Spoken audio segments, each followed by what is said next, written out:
And we'll start the meeting by muting everybody just for a little while. And then you're welcome to unmute yourself.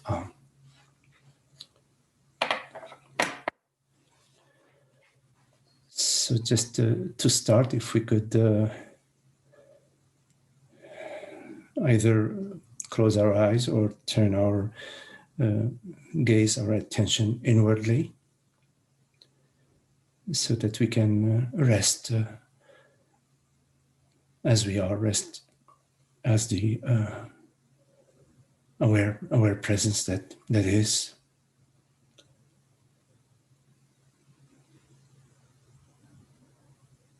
Allow your experience to be as it is.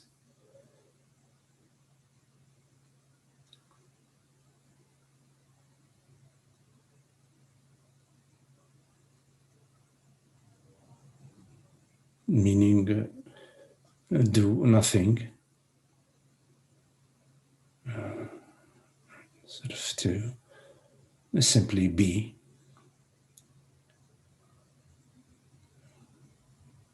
And to experience yourself as you are.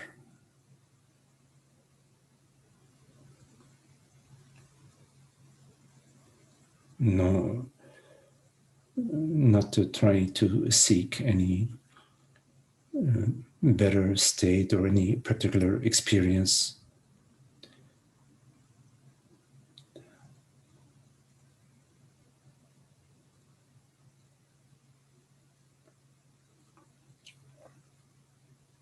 Not even trying to understand anything.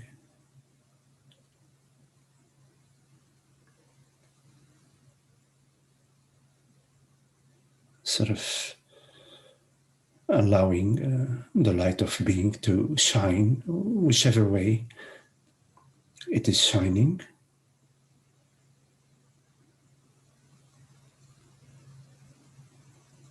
Whatever thoughts arise, to give them their entire freedom, meaning to be the impartial witness which you effortlessly are.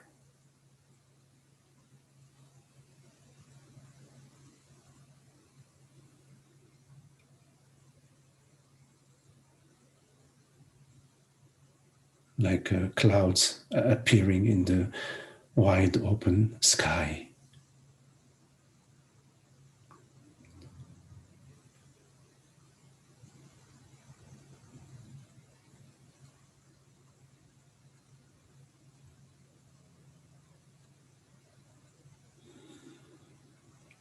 Notice the breath, the gentle quality of breath.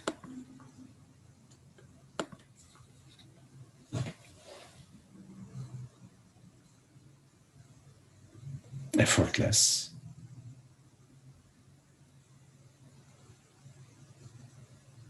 Spacious.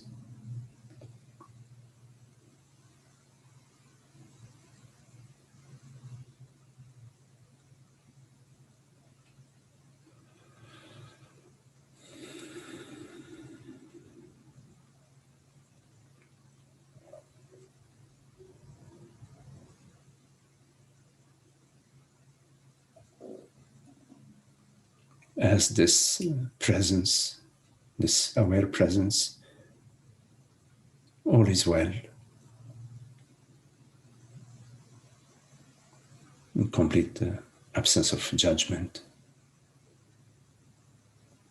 or comparison is absent, unnecessary.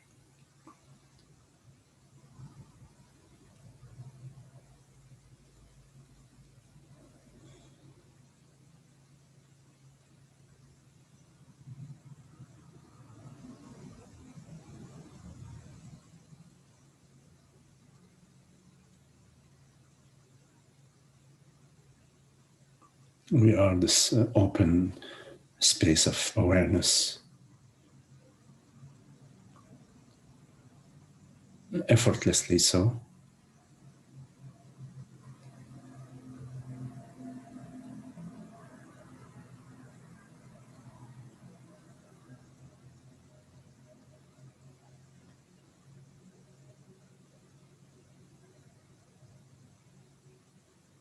The peace of being.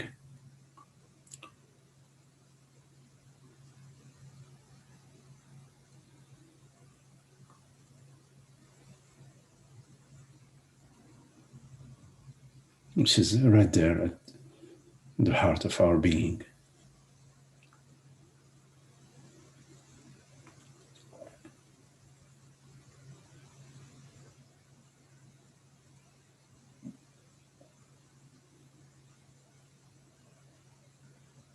Inviting us to our own recognition. The recognition that we are this peace, causeless.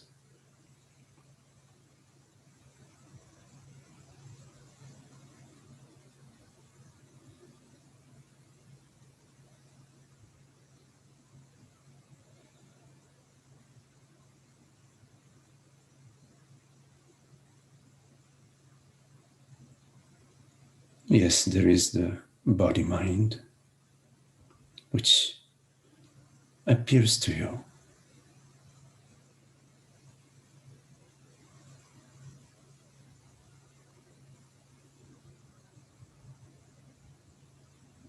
It appears to you as sensations. The sensation of your feet on the ground,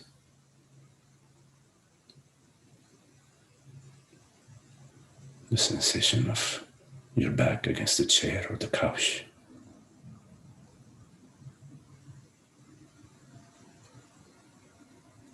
A tingling sensation in your hands.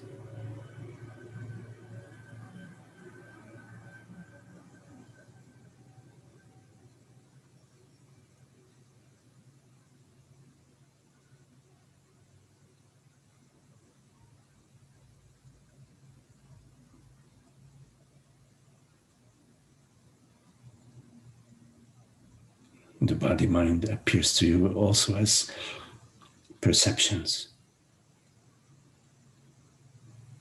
images.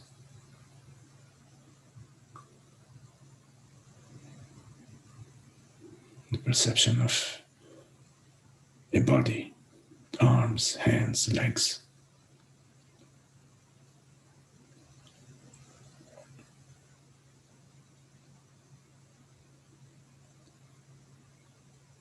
Also appears to you as a thought,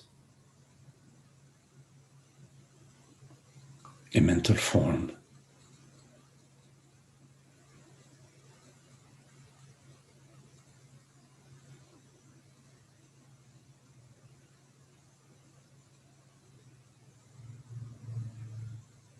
All along you are the transparent awareness.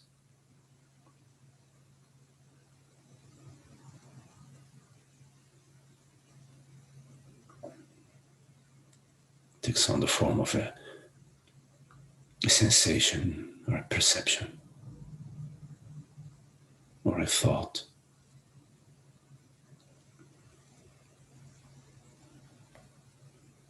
Without losing your transparency and presence as awareness.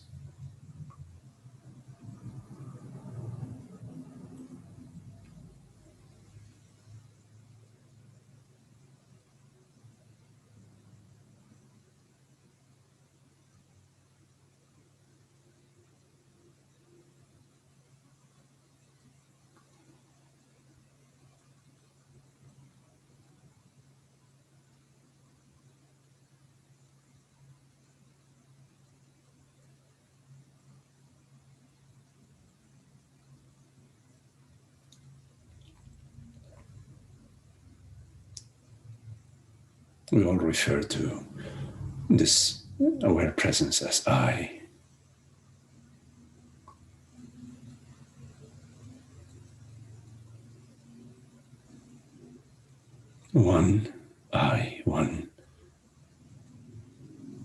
seamless awareness, consciousness, presence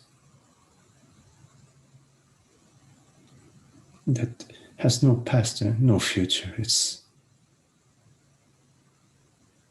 not in that realm of time and space.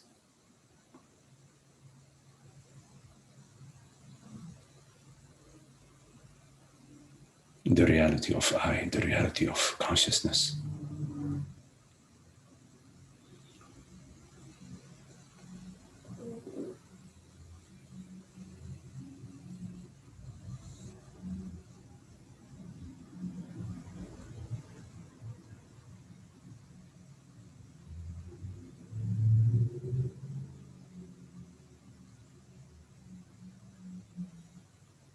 To know yourself as this transparent, aware presence. And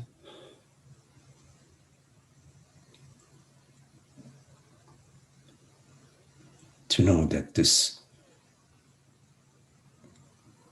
reality, the reality of consciousness, of awareness,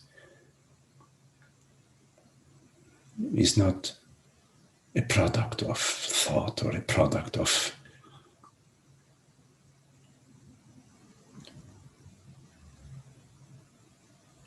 the world, not a product of any phenomenal reaction.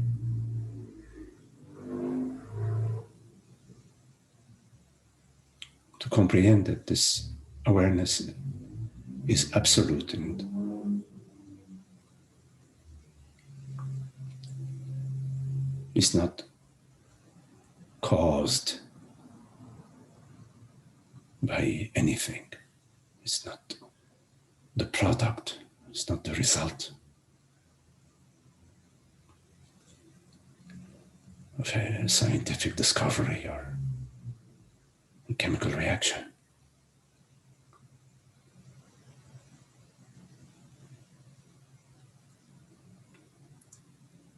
To know yourself as this borderless aware presence is wisdom.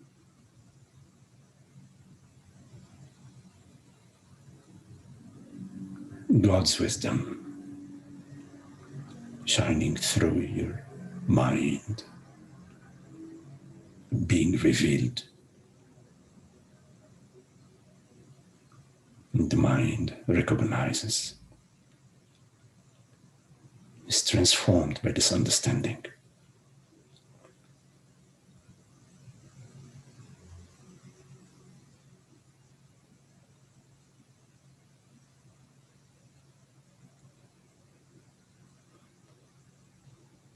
You recognize yourself not as somebody existing in time and space, accumulating information, discriminating between this and that in the world.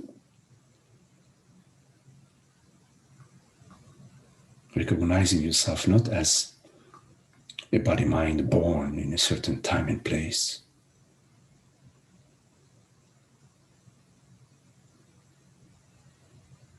improving in time and place.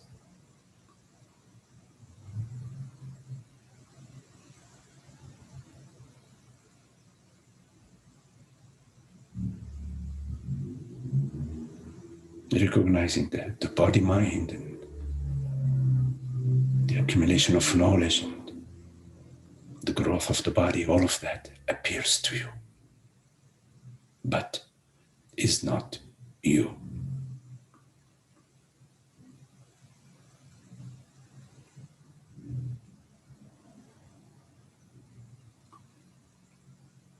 Understanding that that which appears to you does not define you,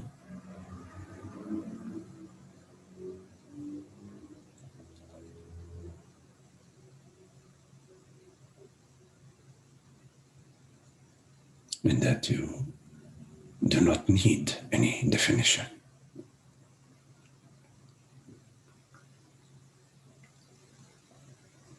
consciousness does not need any definition or any confirmation.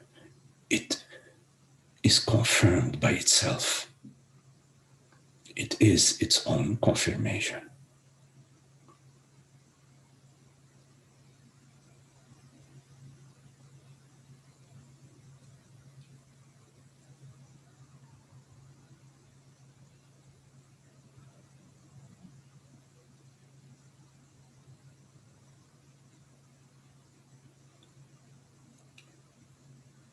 So as you turn your mind towards the understanding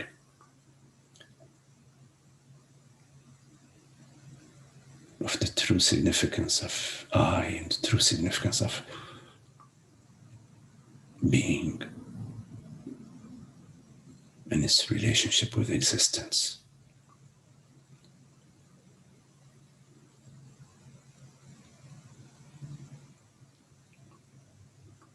you are opening the gate to the wisdom of the riches, God's wisdom that shines through the minds of the sages.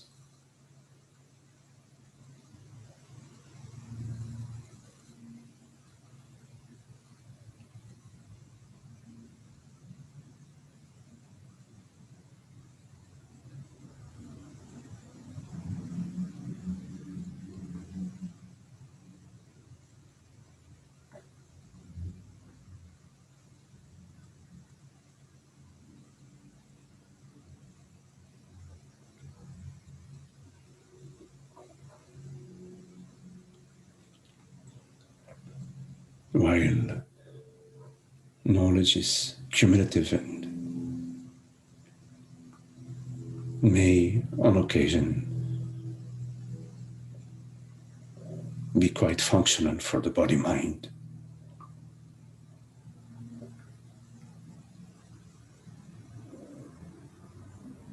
wisdom reveals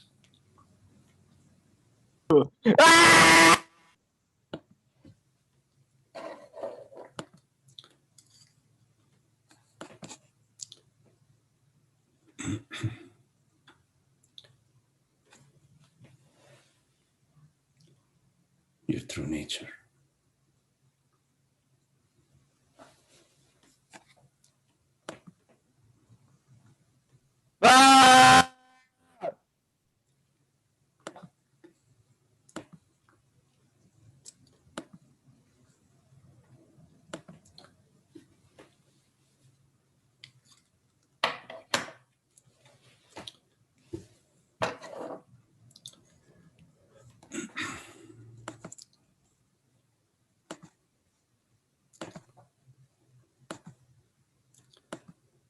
For consciousness, there is no disturbance.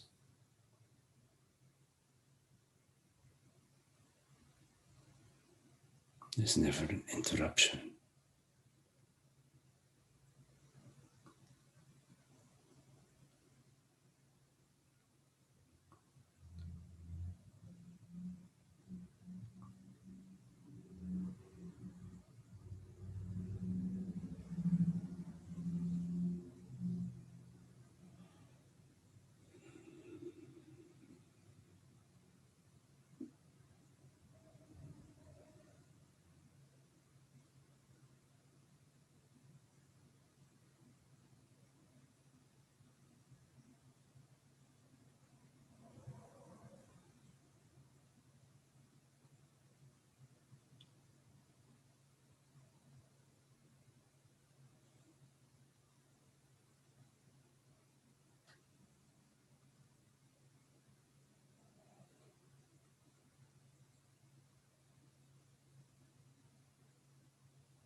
Okay, so if there are any questions, anything you would like to explore or share, make sure you unmute your mic. And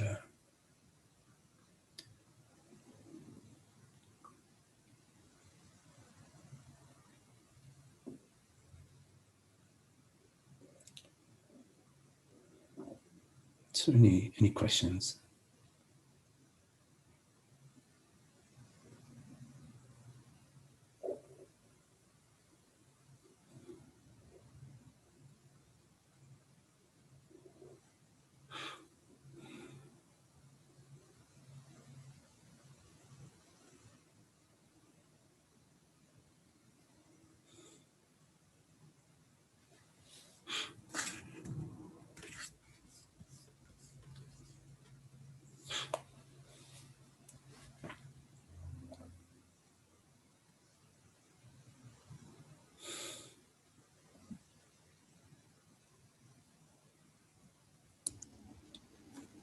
Hey, Magdi. Hello, Maggie. Oh, go ahead. Go, Kelly. Go for it. Yeah. When we talk about that there's no separation, we're just saying basically there's not any separate entity outside of reality or independent of reality or consciousness. Is that correct? I mean, is there more to that than, Well, like, we're all one consciousness? There's seemingly separate bodies, yeah. but there's nothing outside of consciousness that's separate, basically. Yeah. So you see there is no separation. I can't hear you. Oh.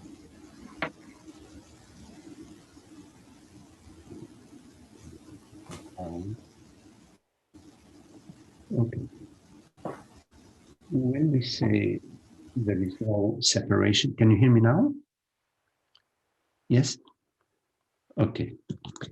When we say there is no separation, that's applies across the board. There are no, it means just what it says, that there are no separate anything. There are no separate anything. Conceptually, of course, there is we separate an oak tree from a palm tree. So it's a nomenclature, it's a name, it's a way of a classification. But the distinctions that we make in the mind do not mean or do not signify that there is separation. The core understanding in separation is that consciousness is one. It's first that consciousness is real. We know that from our experience in this moment and every moment, that we are aware, the awareness is real. And that consciousness or awareness is not two, it's one reality. When you contemplate that consciousness is real and there is one reality, it doesn't leave anything out. There is nothing that's excluded in this one reality. So when we say I, we are referring to that one reality. When we say I, we're referring to that one reality that is not hasn't yet manifested as any form, hasn't yet sort of is not appearing as a form. Like when you look at the ocean and you say water, or you say ocean, you refer to that one reality as a metaphor. When you say a current or a wave, you are referring still to that ocean, to the same water, but is manifesting as a wave. So in our experience, we experience forms. There are perceptions, sensations, and thoughts. These perceptions and sensations and thoughts are the waves in the ocean. They are the manifestation of that one reality. So the consciousness directly, irrespective of world, body, mind, knows itself as I, or I am, and I am aware. The I am, the knowingness that I am, and the knowingness that I am aware, does not require any thought, does not require any perception, doesn't require any sensation. It is a direct knowingness of awareness knowing itself, consciousness knowing itself, knowing that it is and that it knows. So that is how consciousness knows itself, irrespective of form. Now, form, for example, the oak tree in the yard is from the perspective of the mind that is not blessed with the wisdom. From that perspective of that mind, there is an oak tree out there. There is a reality out there, which is called the oak tree. It's made out of matter. And there is the reality of consciousness. That is from the perspective of the mind that is in ignorance. But in wisdom, it is clear that the oak tree is at zero distance from consciousness, is consciousness itself appearing as an oak tree. So the key thing to understand when you are looking at separation is that, first of all, you know that consciousness is real, right? There's no doubt about that. And that you know that this consciousness is what we refer to as I, that it is the reality of I, of presence. Consciousness is the reality of presence. And also, it's important to be clear that there is one reality.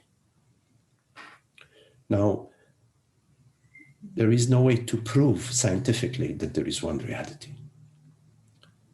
But we have an intuitive knowingness that there is one reality. And also via reasoning, we can come to understand there is one reality.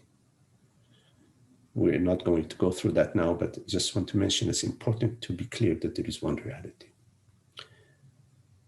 If you put these two together, then the reality of the world,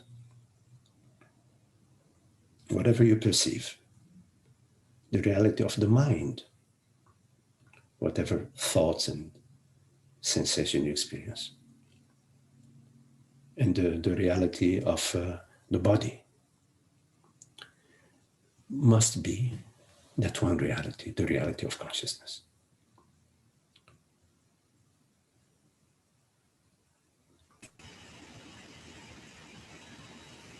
Okay, thank you.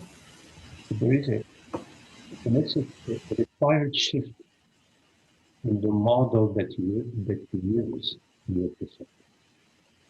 Oh, it's hard to hear you again. I'm sorry? It's hard to hear you again. I don't know why. So somebody just got on. Okay.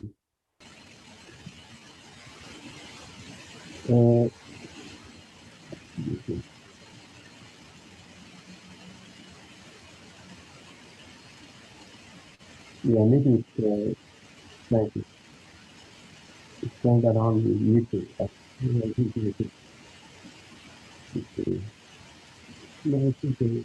you hear me now, please? It's really, really muffled. I don't know how everybody else hears. It's just distorted. Okay. Yeah, How about now? Is it a little bit better now? Yes. Okay. Okay. So I'm going to have to keep an eye on the input volume here as we're speaking. Okay. Kelly, I was saying that's important to be watchful which model you are using when you in your reference to your reference to yourself. When you say I, have to be watchful that you're not referring to the body mind, that you're not referring to Kelly. It makes sense to refer to Kelly, for example, when you say that,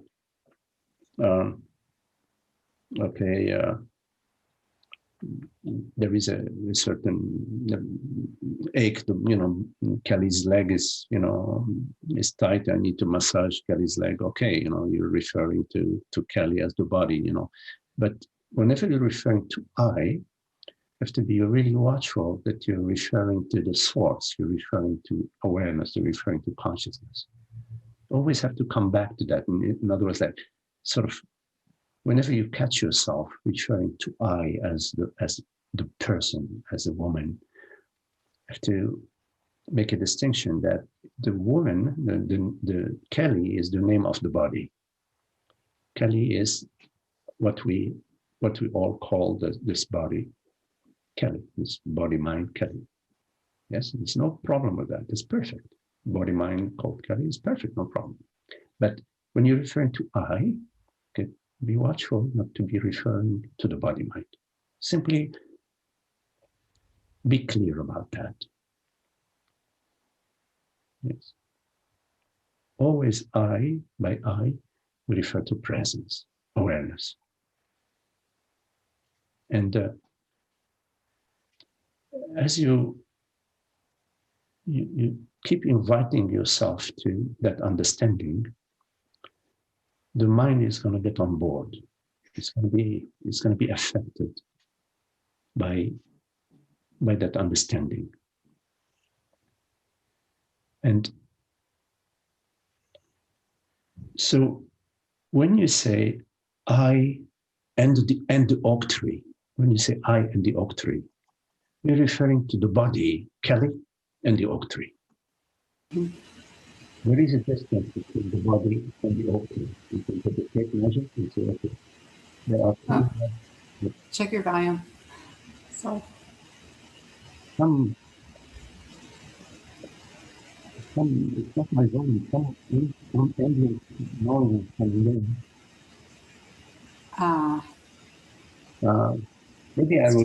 Maybe I will get my ear ready.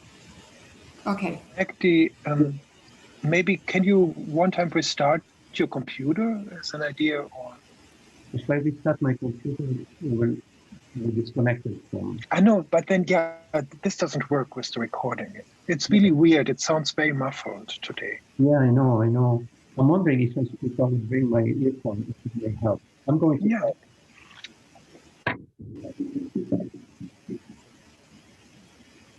Daddy.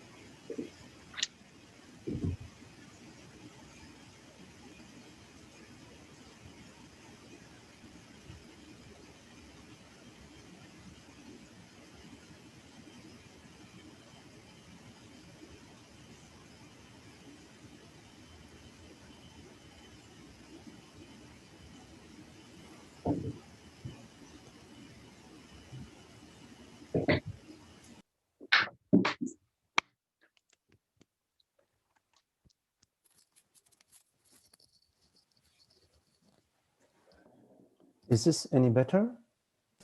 Oh, yes. Good. Thank goodness. All right. Yes, I was saying that when you're referring to any object so an object is always in relation to another object. So there is a subject and an object. When there is an object, then there is a subject, and the subject is separate from the object. Now the subject that is distant from the object is the body.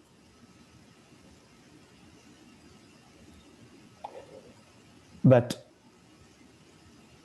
the true self, there's only one self, consciousness, is not distant from anything.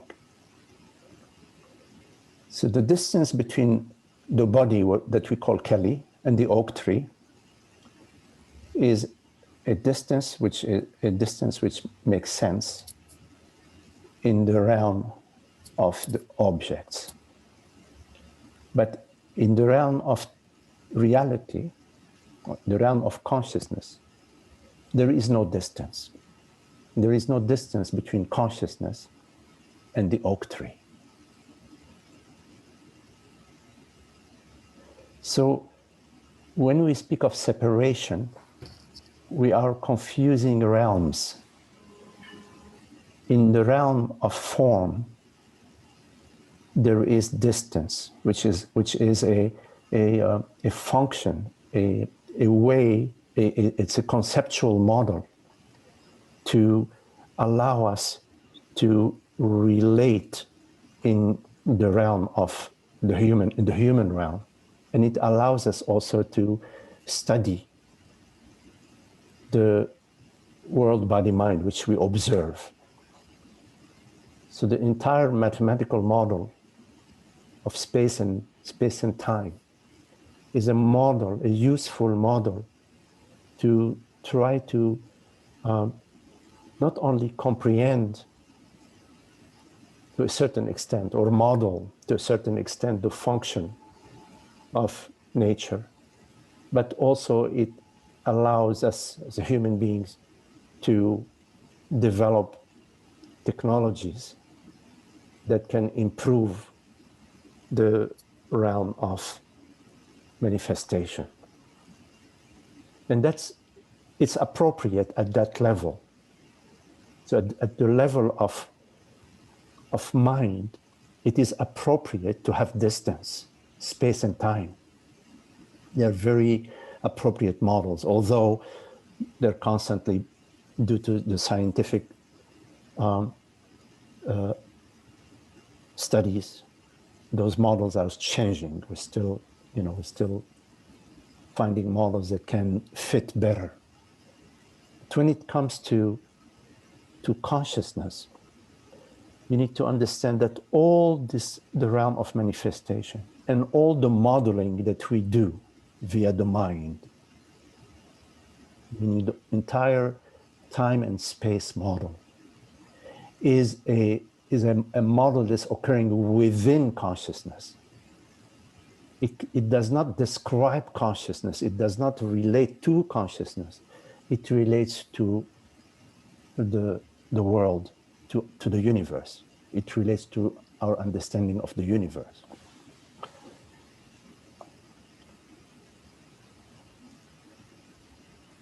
So in the reality of our experience, there are no separate objects. Like in your night dreams, there are no separate objects. All the so-called forms that are appearing to you in your dream, they are in the same dimension of your dream mind. They are equal appearances in your dream mind, although in your dream mind you may have traveled to Paris and then traveled to Shanghai, at so many thousands of miles apart,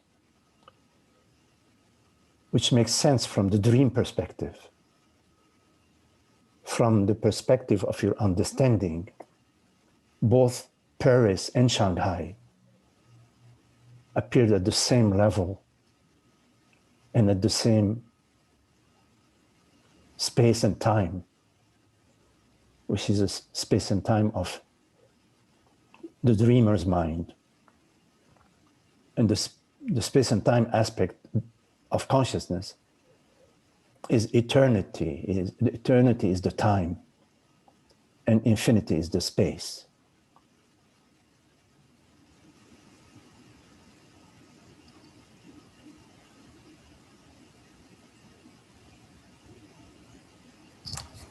So we need to be wise enough to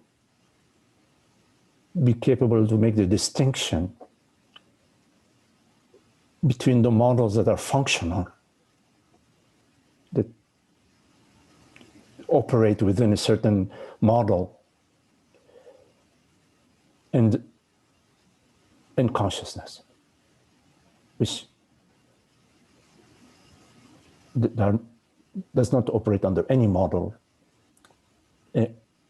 but is the reality of our experience, the reality of this moment. This moment, I is hearing these words. The I that is hearing these words is consciousness. Yes, there is a body-mind instrument. The body aspect of this instrument is, in terms of hearing, is the auditory aspect of the body. And the mind aspect of hearing these words is understanding the English, having a knowledge of the English language and the meaning of words, the meanings of sentences. So yes, there is a body-mind aspect in our conversation right now. But the key thing to comprehend and to also sort of see it in your experience, that which is hearing these words is I, consciousness, not the instrument.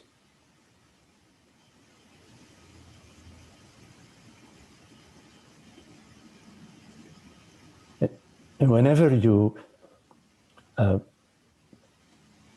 confuse I awareness to be the body mind, to be the instrument, in that moment you have inadvertently created infinite forms. Because from identification with one form, you have created the two, the three, the four, the millions. From that initial erroneous identification, you have then, one could say, separated the totality, fragmented the whole into the multiplicity of shapes and forms. But the main thing in that mistaken identification is that you will immediately experience the sense of lack, and the worry and the concern and the fear about ending, and the fear about tomorrow. Because from the perspective of the body-mind, there is the sense of limitation because of the limitation of the body-mind. So always return to the reality that perceives. Return to presence. And presence, as you return, you come to it, you realize it's not a personal thing. the way you return to presence is more like you sort of don't continue to with the belief that I am Kali. You sort of, maybe you could say, stop. You stop, or you drop it, or you don't continue to operate from that model that I am Kali, because if you continue from the model that I am Kali, then the Kali, the separate Kali, and the impression of the separate sense of incompleteness is still operating, you see.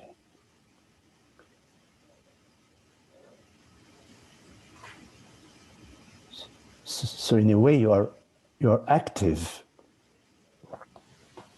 in your understanding of non-duality.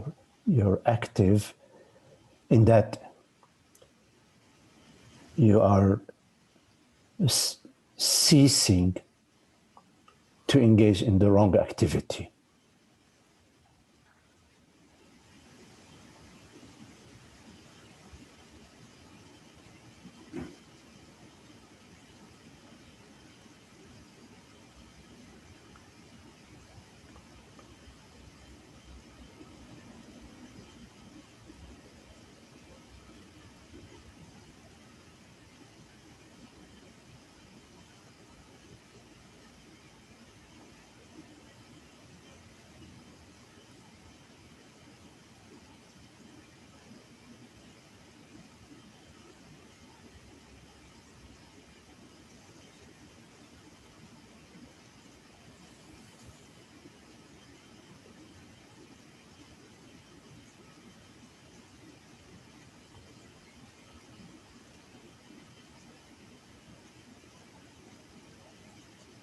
And if you look in nature, you will find the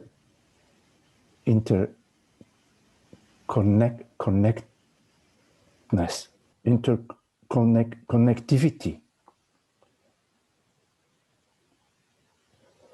of everything. Like I think they say that the roots of the trees, they are interconnected to the other roots and other trees, and miles and miles, and there are certain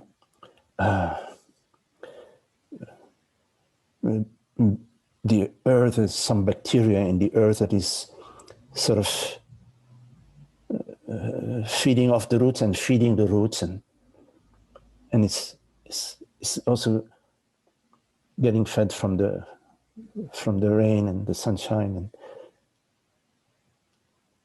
anyways, if you even look at the connection in the realm of the world, and of course also the body, the human body, its interconnection with the world, that we exist as an integral part of talking about the body, the human body exists in the integral part of the whole, and in relation to the sunshine and our galaxy, how it exists in interrelation to the other galaxies. There is a certain interconnectivity in the manifestation.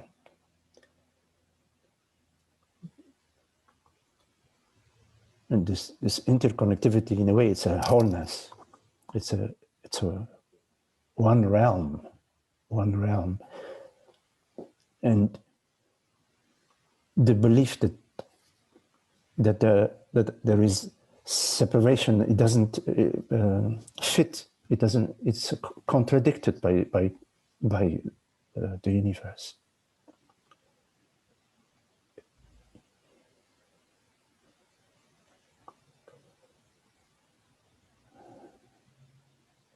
And so as this entire realm is one,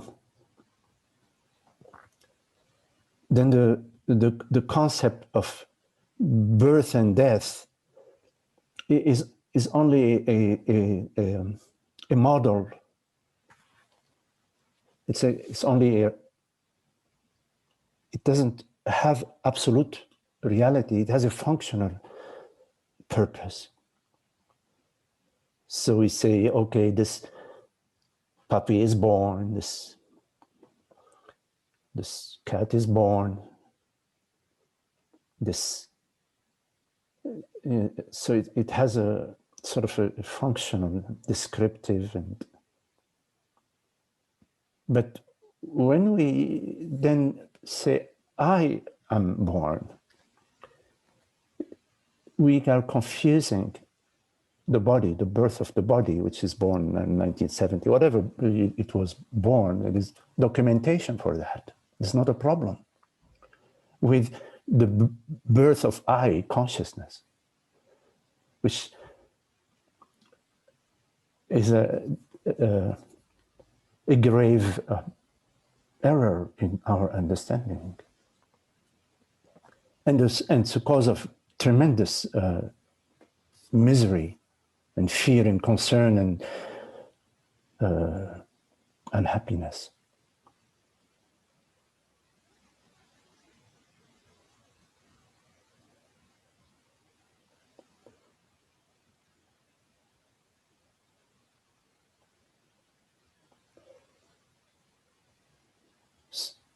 So we can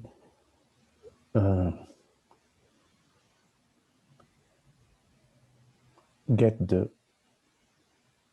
wisdom because we have the inherent innate capacity for wisdom with the wisdom of consciousness,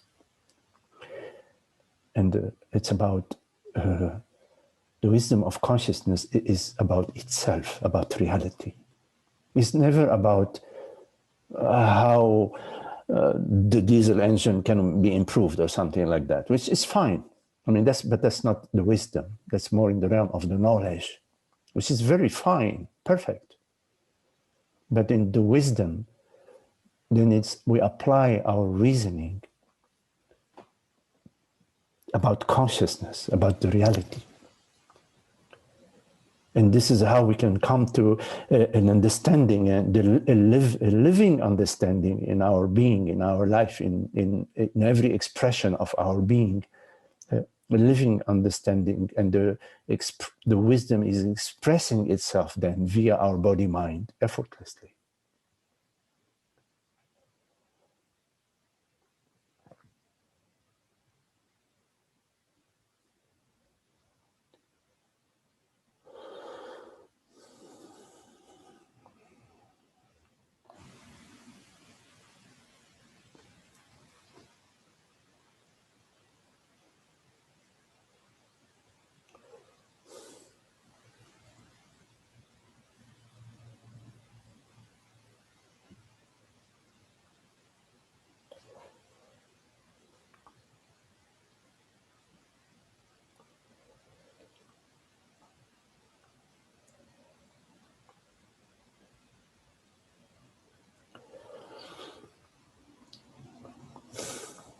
Okay, Kelly.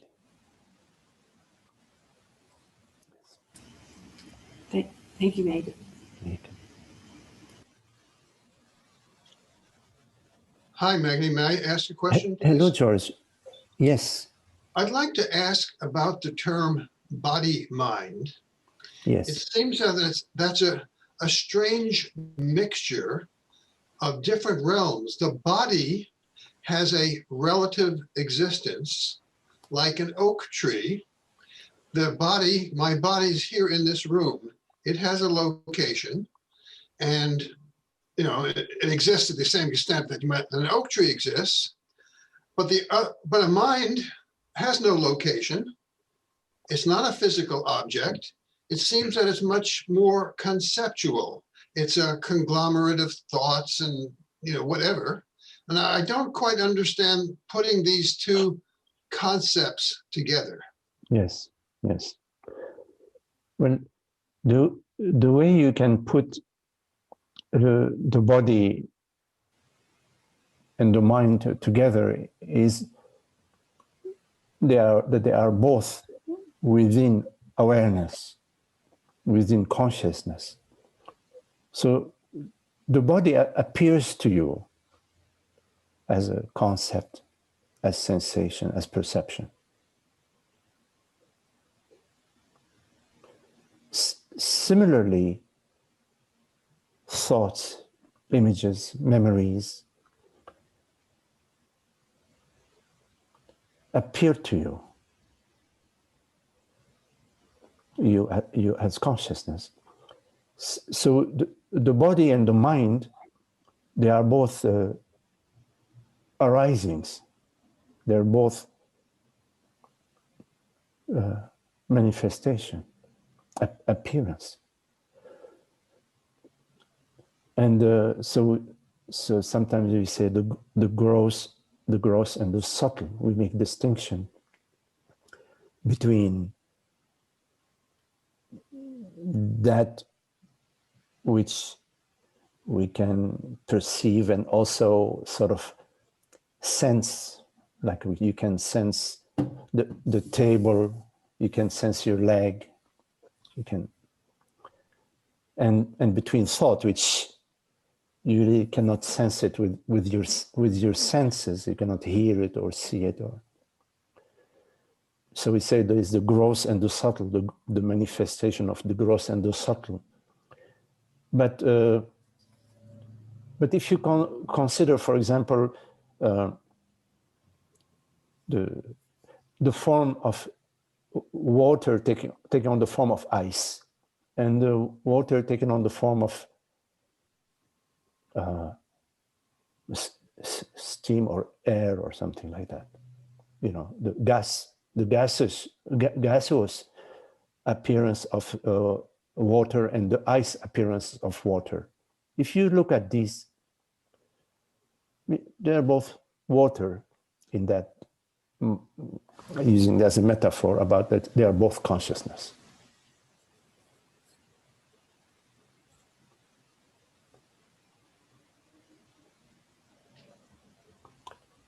Now, there is an idea sometimes, or a belief, that the body is real and thoughts are not. And that's in the relative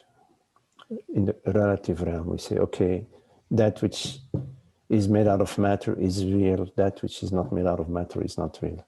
But that's just an option. That's a model. It's a model.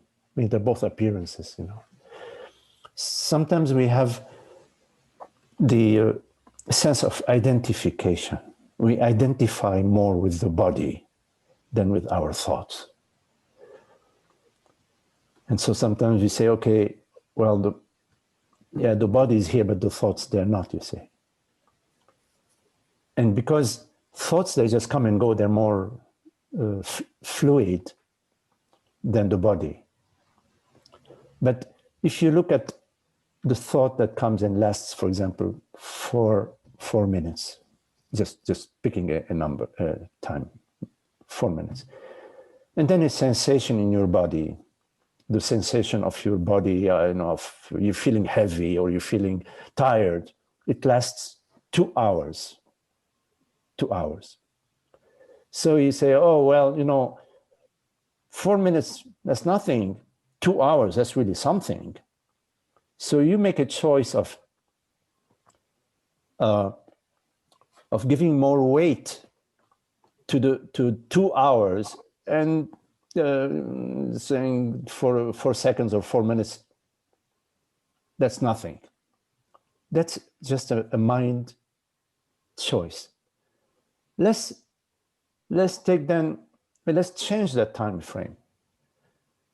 Let's, instead of comparing 4 hours to 4 minutes, let's compare 40,000 years to 4,000 years.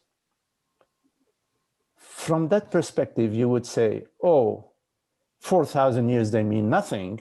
It's 40,000 years that mean something. Think about it. 4,000 years mean nothing? and if you continue with that line of thinking, I think you understand what I'm trying to say. That although thoughts are more rapid, the train is going faster, and the train is going much slower. They are both just trains. They're just both the train passing by on the train track.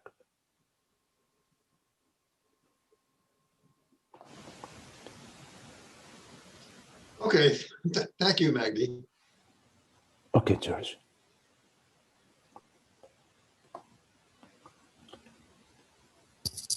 Lisa, you're right. Physical forms and thought forms appearing within consciousness. Yes. So you could say that a good metaphor is the ocean, for example, as a metaphor. So the waves are like the body, and the current is like the thoughts, mind. So we say, okay, how do we talk of the body-mind? Because both the waves and the current, they're water.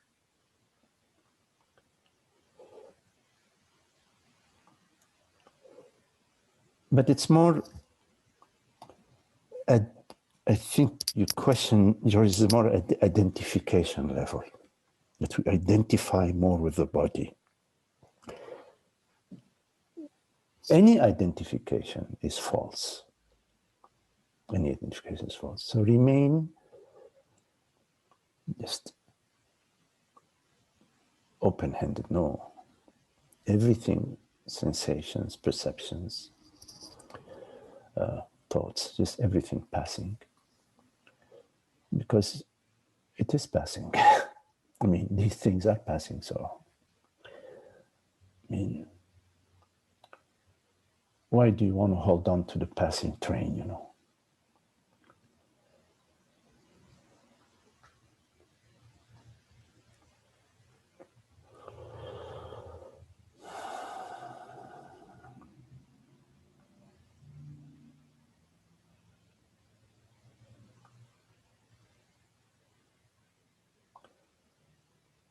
Magdi? Yes, hello, Zoe. Hi, I'm out walking again. So, okay. Enjoy the walk. yeah. Yes. Okay. So, yeah, this relative expression of our being, like there's that story, and I haven't read the whole Bhagavad Gita, but that portion where Krishna tells Arjuna, you have to go fight in this battle. That's your like dharma or whatever.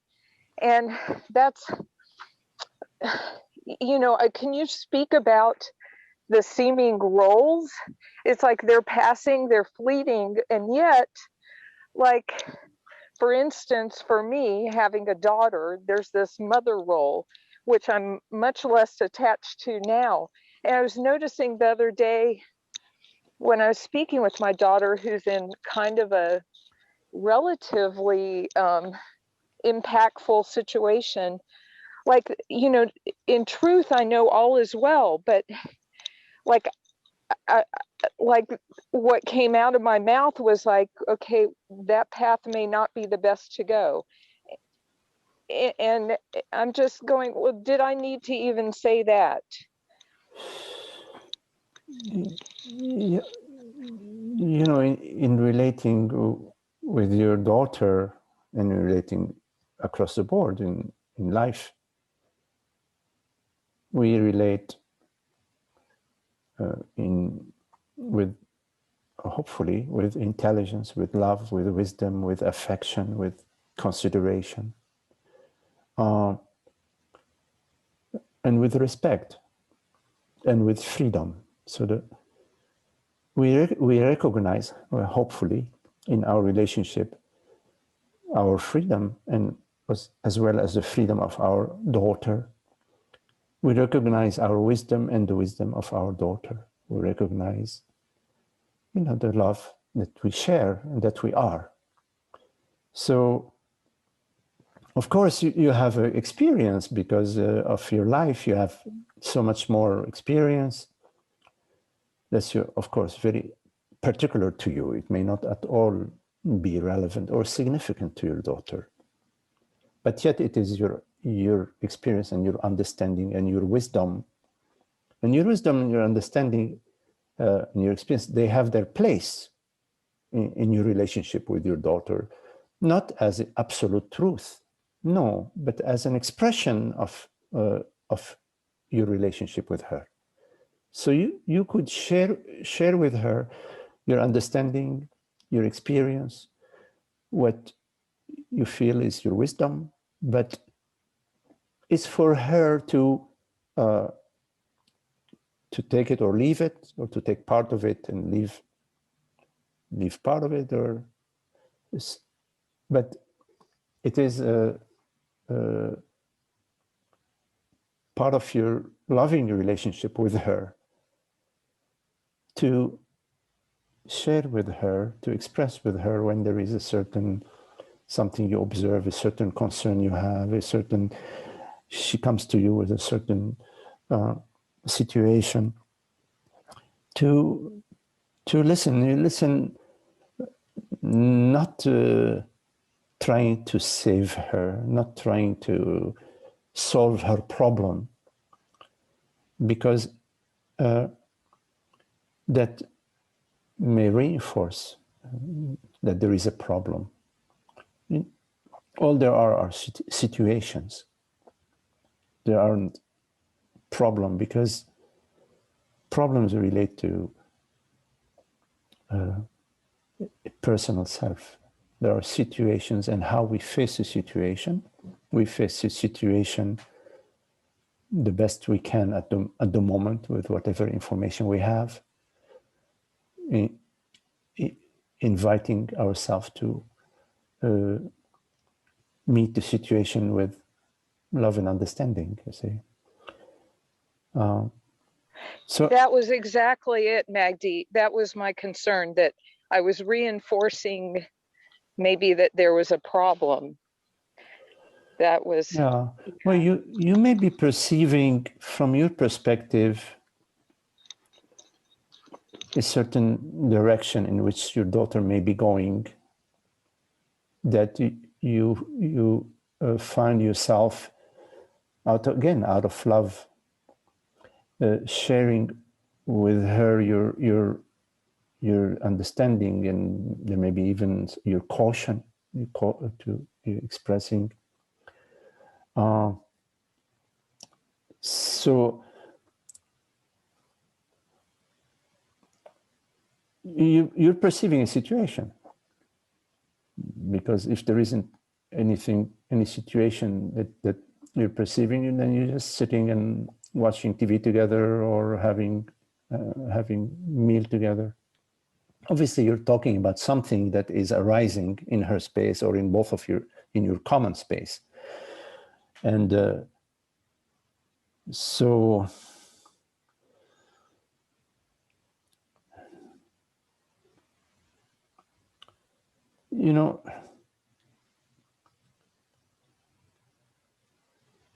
you share with your daughter what you see, okay?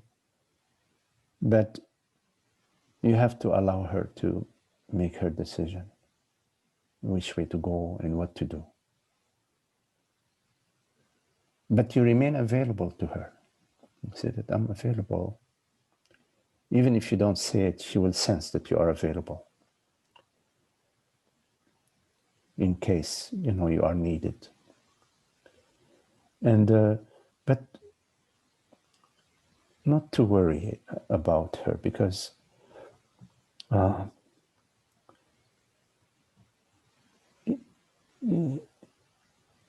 as long as you're relating with her out of presence and love and intelligence and understanding, that's the best you can do.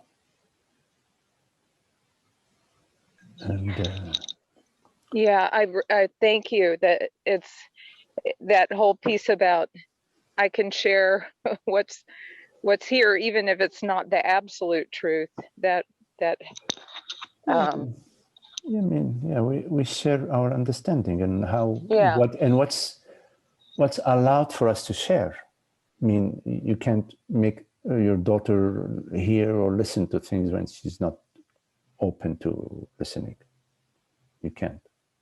So we share what we feel drawn to share and what's possible for us to share, and as long as we are sharing out of the right place. Also, you know, in terms of,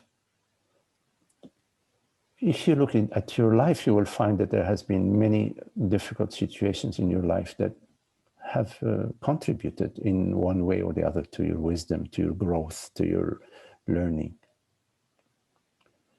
And so you need to also allow your daughter, after having done whatever you can do in being with her and sharing with her, you have to also allow her path. Don't stand in her path, even though it may seem to be that it's not necessarily the path that you feel is the best, you know. Yeah, I really, I think that was the sticky point for me, was after, or even while I was saying what I was saying, I was like, oh, wait a minute, I think this is like fearful, you know, it's Yeah. and do I, so yeah. You know, if you are fearful, you will in fact contagious. Fear is contagious. If you are in fear, then your daughter will pick up some of the fear. She will pick it up in two possible ways. One is that she may feel fear herself, or she may feel your fear. And if she feels your fear because she loves you, she will want you to be free from your fear. And because all fear is irrational, she will find herself with the impossible task of trying to resolve an irrational situation. So in both cases, whether she will experience fear of her own or whether she will experience your fear and want to save you, in both cases, it's not very functional. It's not very harmonious. So this really, it's like, it's for me to look at my own fear. Yes, and in terms of the fear with our children, it has to do with identification. We have a strong identification with our children, or children with their parents, I don't know, both ways. And we think that your daughter is God's daughter on loan to you, but it's God who's taking care of her. She's just on loan. She's just on loan to you for you to enjoy each other. Thank you. I'm going to get that tattooed on my hand where I can read it.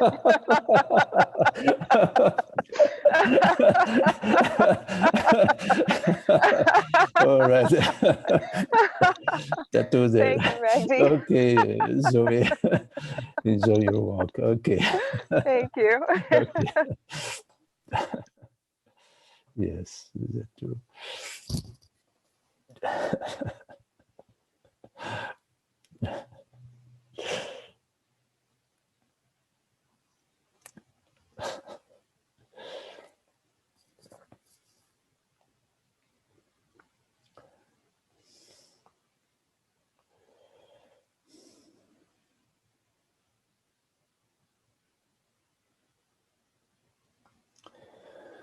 Any questions? Hello, Holger. Hello, Magdi. I don't have a question and I don't really know what to say, but I just want to say thank you. And something is working. I mean, it's really good here to come to satsang and to soak in this atmosphere. And it just, it does something, and it's very beautiful, very simple and easy, and just a gift, a great gift. Yes, I feel the same. It's really beautiful to be together this way. Yeah. Was it Jesus who said, whenever two or more gather in my name, I am among you? Something like that, yes? Yeah, something Yes. like this, yes. Yes. And it's so interesting then to see that Jesus is just a name given to awareness. Yes. To love, to awareness. Yes, yes, absolutely. Yes, so that we have a story, that we can tell Yes. it and ponder it. And quite amazing. We come together around our love for truth, our love for reality, our love for knowing what it is, what is it that is real. Yeah, so that is my name is God, is consciousness, is Jesus, is I truth, am, yes. reality. Yes. And so what I really have to do is that I don't have to do. You know, in the beginning, we sort of are reminded that to turn our head, our direction, our attention towards love, towards.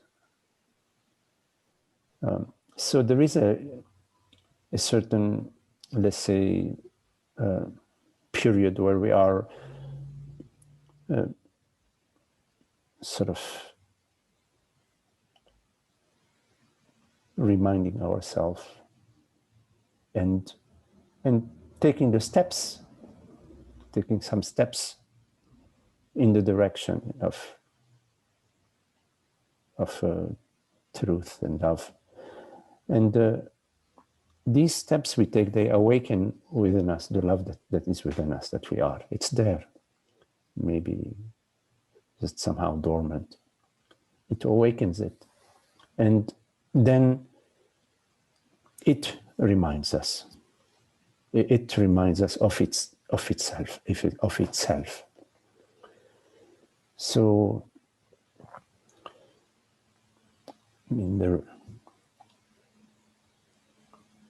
are times where we make some decisions to move in a certain direction. We go to retreat, we come to satsang, we decide to spend some time to listen to the words of the sages or whatever, we make this time, and then it awakens in us. The flame catches on within us.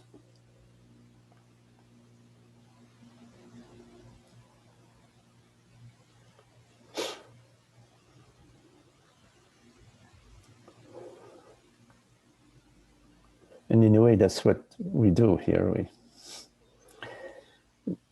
We sit around the fire, We are sitting, dancing, singing around the fire, the one fire, the fire of truth, of love, of our friendship, our love for truth. And around the fire, which is consciousness.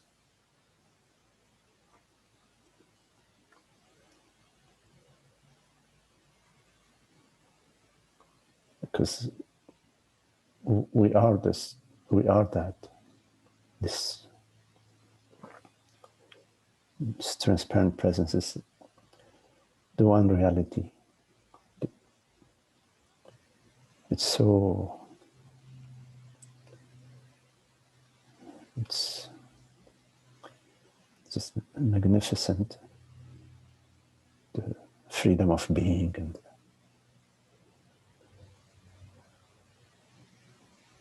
freedom from worry and concern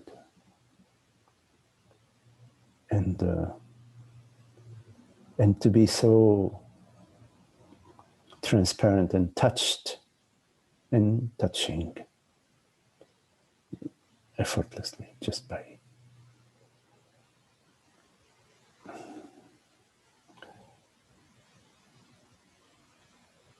and the love is sort of, you're tapping into God's love non-stop. It's so beautiful.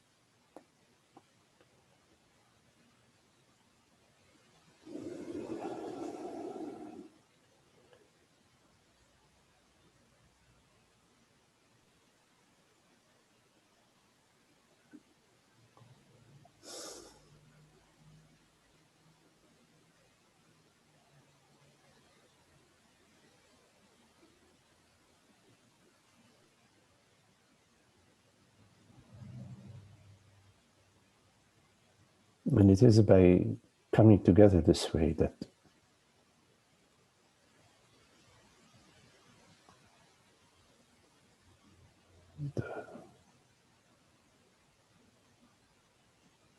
the love deepens, if one could say it this way. The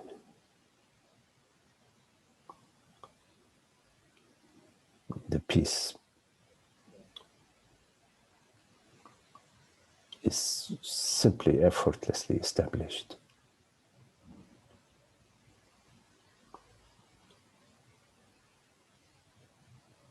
As we soak into this presence. Somehow it seems on our own that there's always an avoiding, a running away from this peace, from this love. Yeah, well, here we are together, to sort of remind each other and remind ourselves.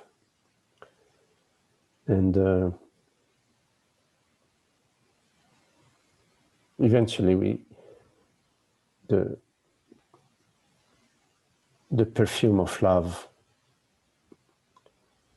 becomes too intoxicating for us to walk away from it.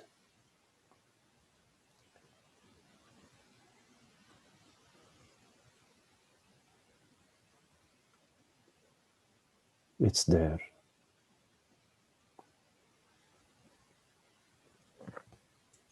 When we're alone, we are all one.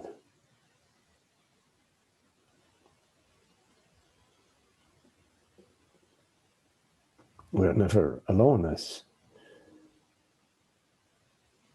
consciousness, as this aware presence.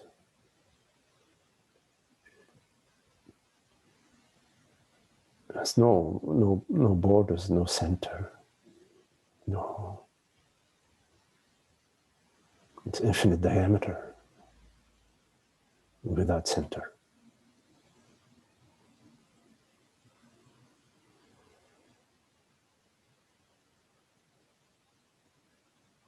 It's one reality.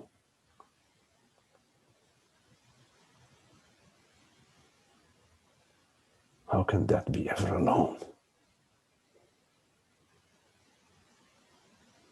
It is all there is.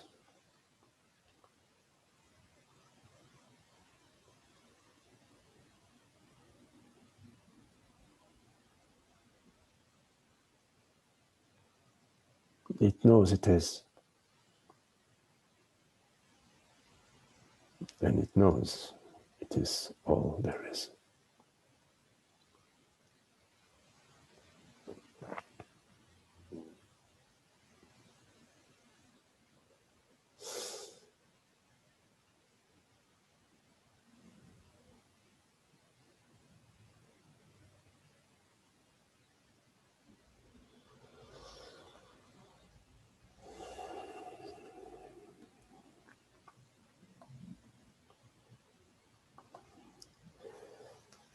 well, very lovely to be with you all. Holger and Lisa, hello Lisa, George and Lena, hello Holly. Richard, Kelly, Zoe, the walker, and John. Hey John, Thank you, Magdi. enjoy. And Shiva, salut Shiva. Thank you all. Thank you. Thank you. Thank you, Magdi. Thanks, Magdi. Thank you.